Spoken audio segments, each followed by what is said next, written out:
Shalom, selamat malam, salam sejahtera bagi kita semua. Tentunya kita semua dalam perlindungan Tuhan malam hari ini. Kembali saya menjumpai saudara lewat kebenaran firman Tuhan. Namun sebelum kita masuk ke dalam kebenaran firman Tuhan, kita sama-sama berdoa. Bapa, di dalam nama Yesus Kristus kami bersyukur untuk kesempatan malam hari ini. Kami kembali diizinkan belajar firman Tuhan. Mari Tuhan hadirlah dalam setiap kehidupan kami, berbicaralah dalam setiap kehidupan kami, karena firman-Mu adalah jawaban, firman-Mu adalah jalan keluar bagi kehidupan kami dalam persoalan-persoalan yang kami hadapi senantiasa. Firman-Mu adalah penolong bagi setiap kami. Terpujilah Engkau Tuhan, firman kehidupan kekal selama-lamanya, dalam Kristus kami berdoa. Amin. Bapak Ibu Saudara yang dikasihi Tuhan, pada kesempatan malam hari ini kita akan berbicara tentang kebimbangan. Dalam Yesaya 41 ayat yang ke-10, kita kan Yesaya 41 ayat yang ke-10, kita akan sama-sama perhatikan. Yesaya 41 ayatnya yang ke-10. Janganlah takut, sebab aku menyertai engkau. Janganlah bimbang, sebab aku ini Allahmu. Aku akan meneguhkan, bahkan akan menolong engkau.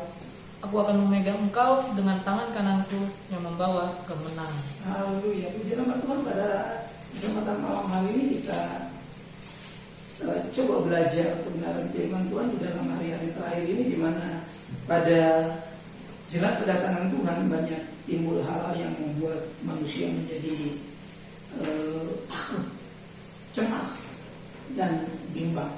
Kalau pada malam hari ini kita berbicara, kita mengatakan jangan bimbang. Jangan bimbang, ya.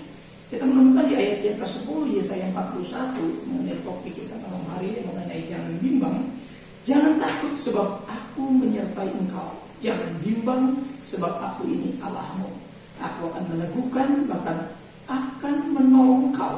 Aku akan memegang engkau dengan tangan kananku yang membawa kemenangan. Bapak Ibu Saudara yang dikasihi Tuhan, di dalam Perjanjian Baru, ya, Injil Matius pasal 14 ayat 31, saya ingin katakan kepada saudara sebelum kita masuk lebih jauh.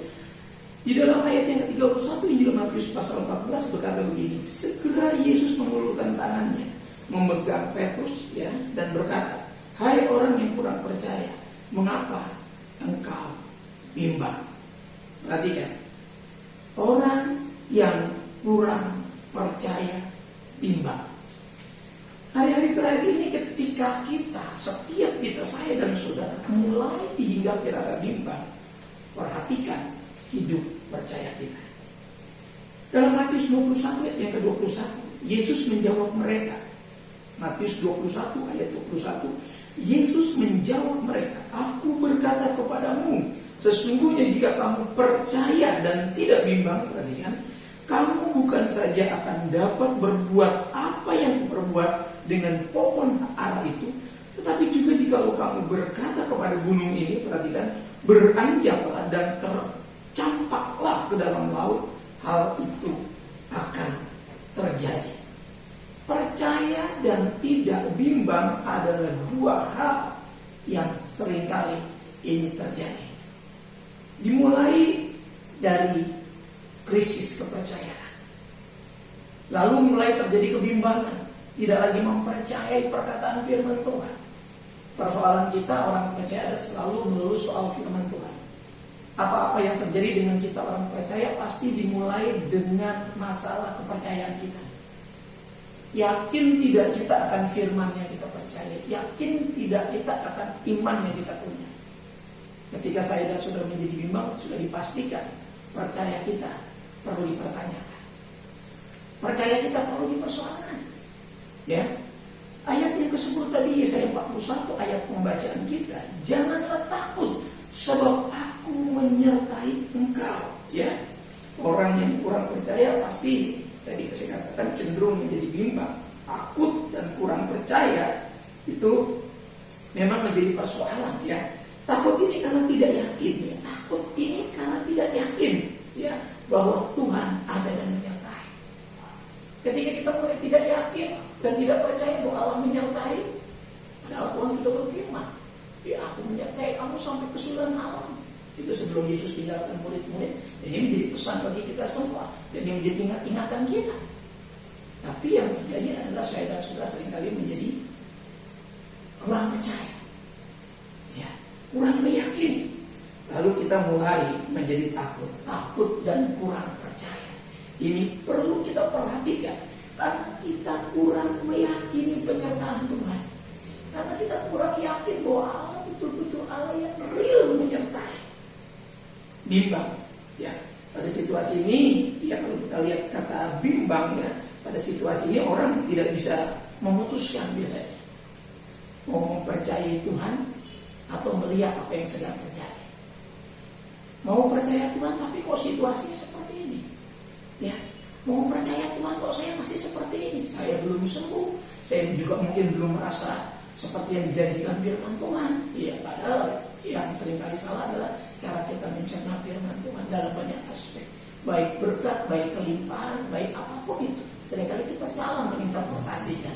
Padahal ketika kita berbicara hal-hal firman Tuhan, baik itu pemeliharaan, berkat, perlindungan, kita harus masuk ke dalam aspek dan dimensi Tuhan, bukan memaksakan aspek dan dimensi kita ke dalam hal firman Tuhan. Seringkali menjadi bertolak belakang dan faktanya memang tidak. Lalu kita katakan, loh, kok saya belum berkelimpahan? Katanya berkelimpahan. Loh, katanya saya kok begini begitu dalam firman, kok faktanya saya seperti ini. Karena seringkali pemahaman kita yang tidak masuk. Ya, padahal seharusnya firman Tuhan yang menguasai pemahaman kita, sehingga kita betul-betul dapat bisa memutuskan, ya. Padahal Tuhan sudah memperkenalkan dirinya, dikatakan, jangan bimbang, ya, sebab aku ini Allahmu. Seharusnya tidak bimbang, karena kenapa? Tuhan sudah memperkenalkan dirinya, kuasanya ketika Israel dibawa keluar dari tanah Mesir. Tuhan bilang, aku sudah memperlihatkan kekuatanku, ya. Aku sudah membawa keluar dengan lengan yang teracung, ya, dengan kekuatan lengan Tuhan. Itu bahasa Alkitab. Artinya bahwa Tuhan sanggup membawa umat Israel keluar dari persoalan. Bapak Ibu Saudara yang dikasihi Tuhan, bimbang ini soal hati, ya. Bimbang ini soal hati. Coba kita lihat dalam Markus 11 ayat 23. Orang yang kurang percaya ini cenderung bimbang. Saya katakan tadi. Kita lihat Markus 11 ayat 23. ayatnya yang ke-23. Aku berkata kepadamu, sesungguhnya barang siapa berkata kepada gunung ini, beranjaklah dan tercampaklah ke dalam laut, asal tidak bimbang hatinya, tapi percaya bahwa apa yang dikatakannya itu akan terjadi, maka hal itu akan terjadi baginya. Yang seringkali tidak terjadi firman yang kita pegang, firman yang kita baca, firman yang kita senantiasa yakini, ya. Begitu kita praktek, ya, mengalami suatu apa yang terjadi, hati kita nggak percaya, hati kita bimbang. Hati bimbang ini hati yang terombang-ambing, hati yang pengambang, ya, tidak menetap. Bapak Ibu Saudara yang dikasihi Tuhan, kita lihat coba contoh Petrus ketika Yudas sudah terbaca gelagatnya, hatinya sudah dikenali. Ingat, Yudas ini sama-sama dengan murid-murid yang lain juga mendapat kapasitas yang sama, kesempatan yang sama, belajar firman Tuhan yang sama. Mereka juga mendapat tugas yang sama. Tapi kenapa kemudian kesempatannya tidak digunakan Yudas, dan kemudian Yudas mengundurkan diri? Dan Alkitab mencatat pada poin ini nanti akan kita baca, banyak murid-murid pada waktu itu mengundurkan diri setelah Yesus mengatakan, dagingku adalah benar-benar makanan, darahku adalah benar-benar minuman. Lalu sejak saat itu murid itu mengatakan perkataan itu terlalu keras, dan mulai saat itu banyak murid-murid yang mengundurkan diri. Tapi kita lihat bagaimana pendirian Petrus. Ya, perhatikan waktu Petrus belum mengerti tentang salib Tuhan. Waktu itu kita lihat Yohanes 6 ayat 68. Ini penting kita pelajari untuk mengambil keputusan. Karena saya katakan orang yang bimbang adalah orang yang tidak bisa mengambil keputusan. Injil Yohanes pasal yang ke-6 ayat 66. ayat yang ke-68. Jawab Simon Petrus kepadanya, Tuhan, kepada siapakah kami akan pergi? Perkataanmu adalah perkataan hidup yang kekal. Firman itu penting untuk kita terima. Saudara dan saya setiap saat dengar firman Tuhan, saya selalu menyampaikan firman Tuhan. Saya sendiri baca firman Tuhan. Saya diperhadapkan untuk mempercayai firman Tuhan. Petrus katakan, Tuhan, waktu Yesus katakan, apakah engkau tidak pergi juga? Kan orang sudah meninggalkan Yesus. Tapi Yudas hatinya sudah terlihat, ya, meninggalkan Yesus. Yudas juga kecewa bahwa Yesus yang diharapkan menjadi Mesias untuk membebaskan Israel secara politis, secara bangsa, tidak mau Yesus. Karena Yesus bukan untuk itu. Yesus untuk membebaskan manusia dari dosa, bukan dari perjanjian itu, perjanjian Romawi. Dan Yudas sepertinya kecewa kalau saya perhatikan dari sekian catatan rentetan peristiwa tentang murid-murid pada waktu itu. Ya, nah Yudas sudah dinubuatkan, tapi artinya apa? Yudas juga sudah diberikan kesempatan yang sama, penugasan yang sama. Tapi ketika itu Yudas tidak bisa mengambil keputusan dan dia kemudian tinggalkan Yesus, mengundurkan diri, lalu Petrus membuat statement, dikatakan, Tuhan, kepada siapa kami akan pergi? Mewakili murid-murid. Petrus katakan, ini yang paling tepat saya mau katakan, kita harus datang kepada Tuhan, kita harus lari kepada Tuhan, kita harus punya tujuan yang namanya Tuhan. Kepada siapa kita mau lari sekarang? Kepada siapa kita mau minta pertolongan, saudara? Hari-hari ini setiap apa-apa yang terjadi, orang-orang yang punya uang pun kesulitan ketika masuk ke rumah sakit, semua penuh, ditolak. Faktanya itu di luar pikiran manusia, saudara. Dulu berpikir kalau punya uang segalanya bisa, tapi sekarang masih ada fakta yang membuktikan bahwa itu tidak bisa. Karena situasinya berbeda. Artinya apa? Sekarang hanya Tuhan yang bisa tolong. Ya, walaupun masih ada memang yang diberikan kesempatan bisa. Tapi saya mau kasih tahu, saudara, kalau ini terjadi, kita harus tahu kepada siapa kita harus pergi, kepada siapa kita harus berlari, kepada siapa kita harus datang. Perkataanmu adalah perkataan hidup kekal. Saudaraku, saya coba ajak saudara naik sedikit ke 63 Yohanes 6 tadi. Kenapa Petrus berani mengatakan itu? Karena Yesus juga menyampaikan ini kepada murid-murid. Perhatikan Injil Yohanes pasal yang ke-6 ayat yang ke-63. Rohlah yang memberi hidup, daging sama sekali tidak berguna. Perkataan-perkataan yang kukatakan kepadamu adalah roh dan hidup. Perhatikan, Petrus dengar ucapan ini. Perkataan Yesus adalah perkataan roh dan hidup. Saudaraku, ini terjadi di dalam hati ketika seseorang, saya dan saudara, mendengar firman Tuhan. Kita sungguh-sungguh percaya, yakin, karena soal bimbang ini soal hati. Ya, nanti kita akan ketemukan apa itu lawan daripada kebimbangan. Ya, apa yang menjadi kontradiktif sebetulnya. Kalau kita mau bicara bimbang, kita harus bicara lawan dari kebimbangan, supaya kita nanti menemukan jawaban. Waktu kita bimbang, seharusnya kita bagaimana? Ya, kita lihat saudara. Di sini Petrus tahu betul ucapan Yesus. Petrus bisa membedakan. Petrus tahu bagaimana menentukan. Petrus tahu ya bagaimana dia membuat keputusan waktu itu. Ini penting sekali. Sehingga Petrus tidak ada di persimpangan. Dia memilih posisi yang tepat ketika dia menghadapi banyak murid-murid yang mengundurkan diri karena pengajaran itu terlalu keras, khotbah Yesus terlalu keras, pengajaran Yesus terlalu keras. Tapi Petrus memilih mengatakan bahwa dia tidak bisa lari kemana-mana selain kepada Tuhan. Dia tidak punya pilihan lain yang untuk berlangkah selain berjalan di dalam perkataan firman Tuhan.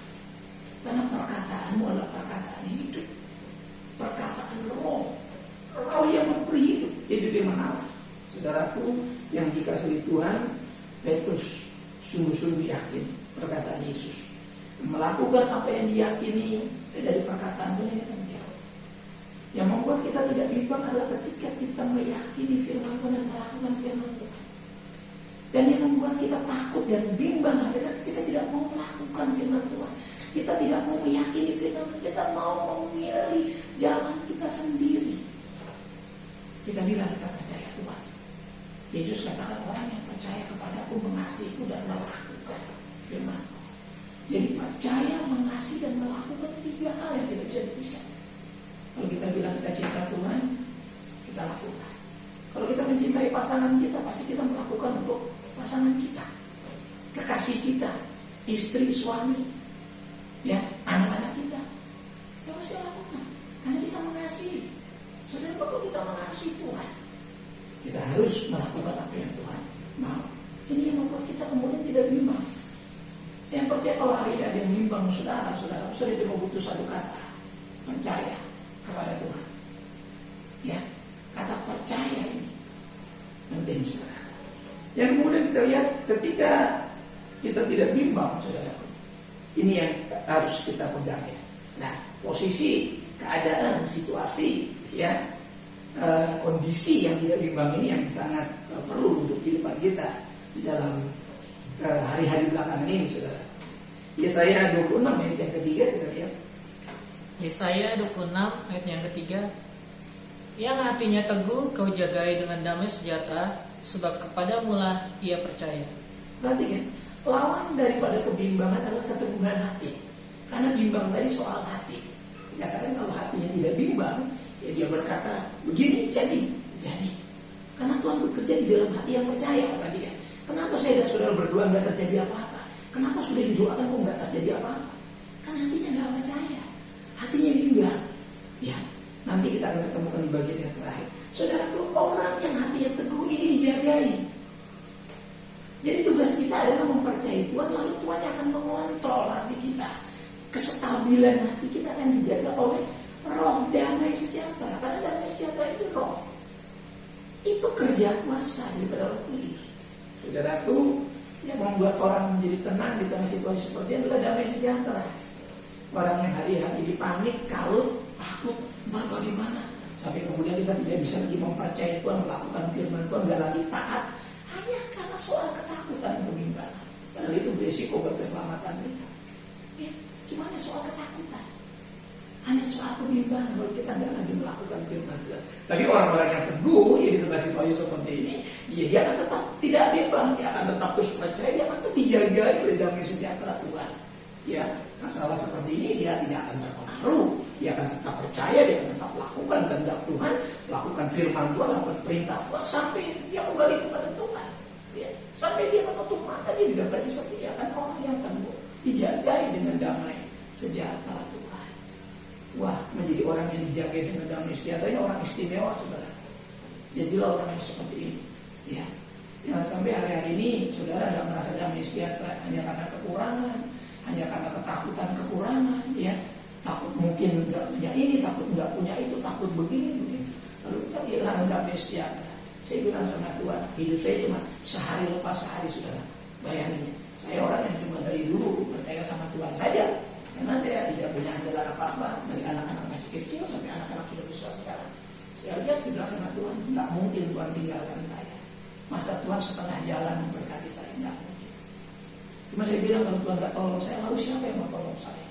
Tuhan bisa pakai banyak orang, Tuhan bisa pakai jemaat, Tuhan bisa pakai sahabat-sahabat teman untuk menjadi saluran berkat. Itu kalau Tuhan mau.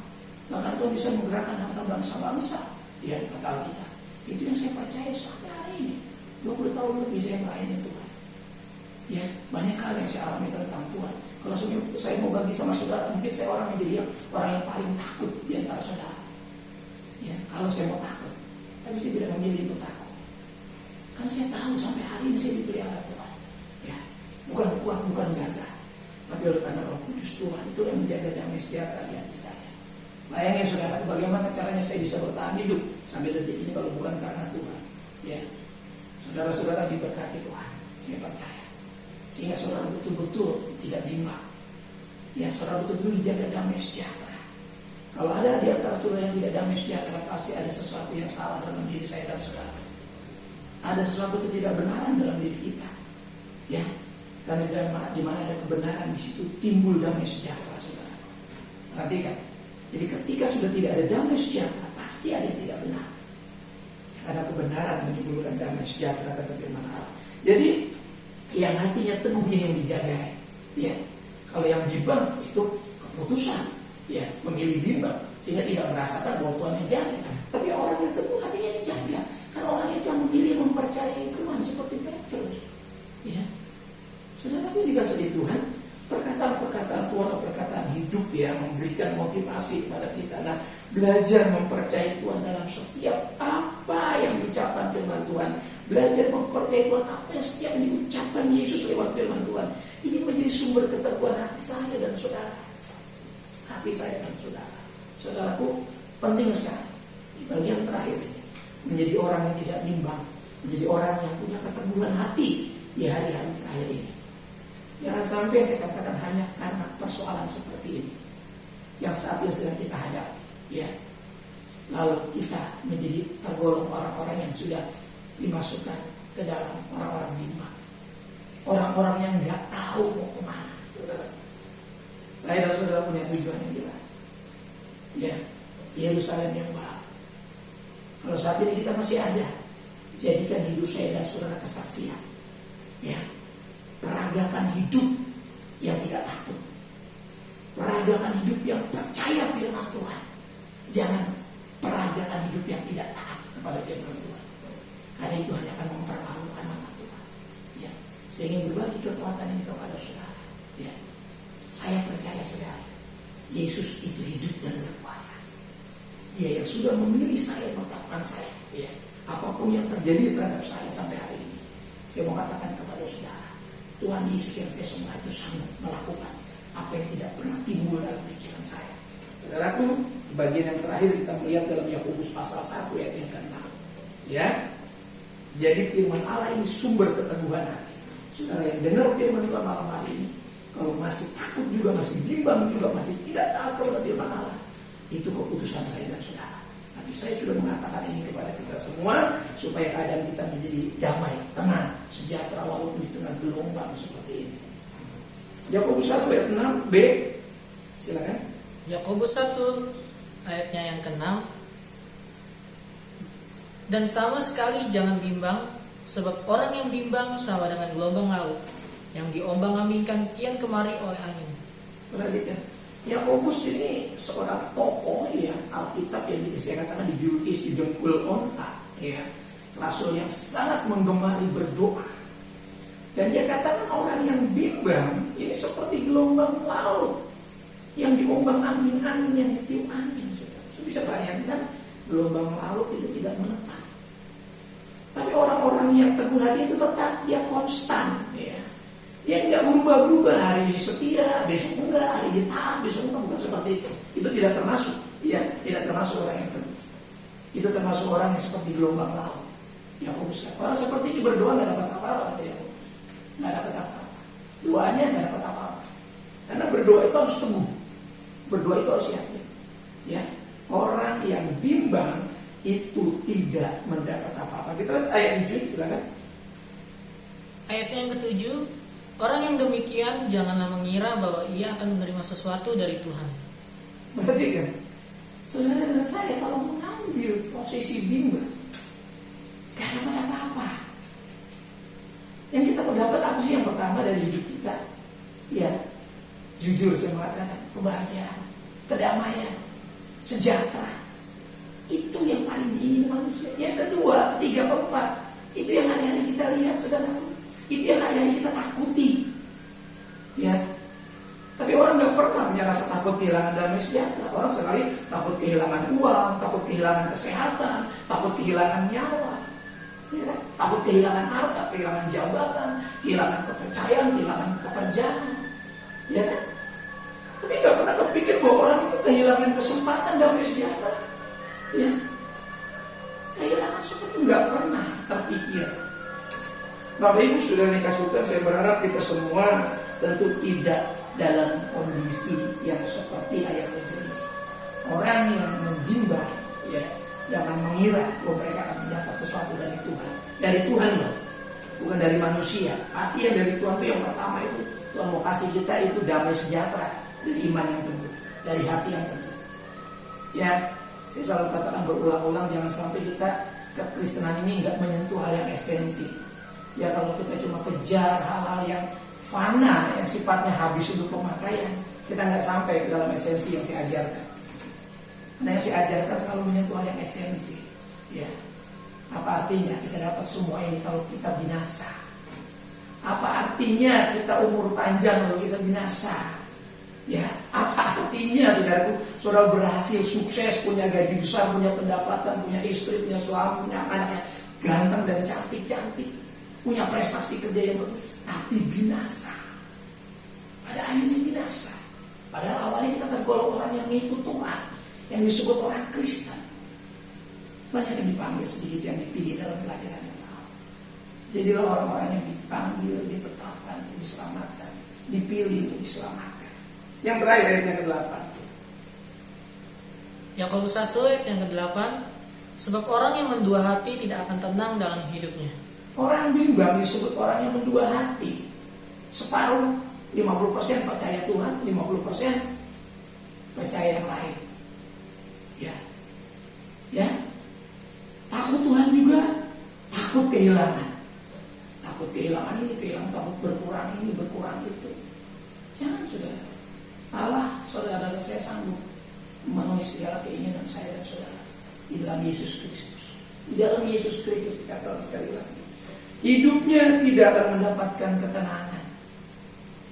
Apalah artinya, saudaraku, saudara, hari ini, ya besok atau nanti, apa yang kita kerjakan tidak akan membuahkan ketenangan. Apa artinya? Saudaraku, berabad-abad manusia merindukan ketenangan. Bahkan sampai hari ini yang dicari manusia. Kenapa manusia bekerja mati-matian? Supaya kelak hari tuanya tenang, katanya. Tenang apanya? Banyak simpanan, tapi faktanya tidak. Belum sampai tua, ya simpanannya sudah habis. Yang dia timbun bertahun-tahun, akhirnya juga dia tidak nikmati, kata kita. Untuk siapa itu semua nanti? Itu tentang orang kaya yang membuka lumbung dan menimbun hartanya.